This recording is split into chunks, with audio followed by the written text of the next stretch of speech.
கொஞ்சம் எடுத்துக்கொண்டு அப்போ நிறைய பேய் கூட்டம் பறந்து வந்துச்சான். அடுத்து எல்லாரும் அலையடிச்சு அப்போ எல்லாரும் குடிச்சுக்கிட்டு இருந்த எல்லாரும் ஓடிட்டாங்களாம். தென்னை தோப்பு கீழே போடுது, பாதி தென்னை தோப்பு எடுத்துக்கிட்டு ஒரு தென்னை அடுத்து அது அந்த பக்கமே போடையா. அதோட அந்த பேய் ஓட்டவங்க வந்து பிடிச்சிட்டு போயிட்டாங்களாம். பேய் ஓட்டுறவங்க அதை பிடிச்சிட்டு போகணும்னு சத்தம் அதை எடுத்து அவங்க உள்ள விட்டுக்கிட்டாங்க. அவங்களுக்கு பேய் சுற்றுவாங்கன்னு பார்த்தா அவங்க ஒரு மருந்து எடுத்து வாயில விட்டுக்கிட்டு அவங்க வந்து நடந்துக்கிட்டு இருந்தாங்களாம். அப்போ அது தென்னை தோப்புல எல்லாரும் சந்தோஷமா குடிச்சுக்கிட்டு இருந்தாங்களாம். அப்போ சத்தம் பார்த்தா புலி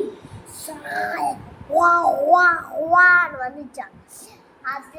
அதனால கத்தி எடுத்துட்டு வந்தாங்க எல்லாரும். அண்டாவில் வந்து அப்படி பத்தி வச்சுட்டு அவங்கள குடிச்சிட்டாங்களாம்.